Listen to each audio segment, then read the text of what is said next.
বল। একটা কথা জিজ্ঞাসা করবো কিন্তু মনেই থাকছে না। হ্যাঁ। কথাটা হচ্ছে আমার একটা ভাই আছে, ওর অনেকদিন ধরে ইচ্ছে হচ্ছে জিম শিখতে। ও এখন ক্লাস 8-এ পড়ছে। তো ও কি এখন আসতে পারবে? মানে অ্যাকচুয়ালি কত বছর বয়স থেকে জিমটা শেখা উচিত একটা ছেলে মেয়ের?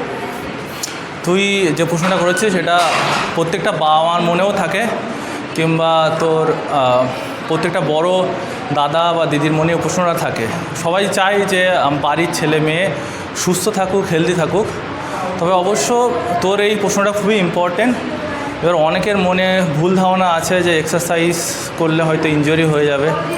তো সেক্ষেত্রে তোর প্রশ্নের উত্তর হলো এটা, যে যখন সে ক্লাস 8-এ পড়ে, মানে 16 বছর বয়স, সে অবশ্যই এক্সারসাইজ শুরু করতে পারে, কিন্তু সেখানে কিছু গাইডেন্স আছে। সেই গাইডেন্স হলো কিছু কিছু এক্সারসাইজের উপরেও ফোকাস করবে।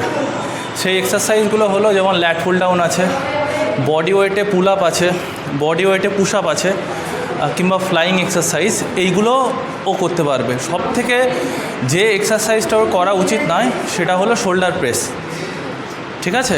কারণ 18 বছর পর্যন্ত আমাদের বডি মাসল ইমপ্রুভমেন্ট হয়। ঠিক আছে? তো এর প্রশ্নের উত্তর এটা যে অবশ্যই এক্সারসাইজ করতে পারে।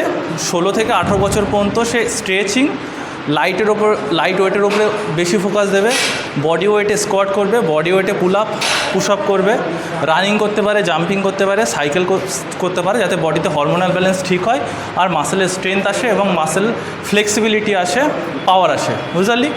এবার হ্যাঁ, 17 থেকে যখন 18 বছরে যাবে তখন থেকে সে ওয়েট ট্রেনিং করতে পারে, মানে তারপরে হেভি লিফটিং শুরু করতে পারে এবং মাসেল গেনের দিকে যেতে পারে।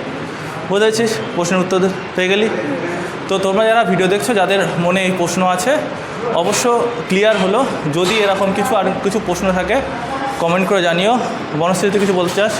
আর এটাই বলবো, যারা যারা ভাবছো তো আসতে চাইলে চলে আসতে পারো, কারোর কথায় কান না দিয়ে চলে আসো। যদি নিজের ইচ্ছা থাকে তাহলে অবশ্যই এসো। নিজের ইচ্ছার উপর সব কিছু হয়, লোকের কথা শুনে আসার দরকার নেই। নিজের ইচ্ছা হলে অবশ্যই চলে আসো, তাদের সাথে এসে কন্ট্যাক্ট করো।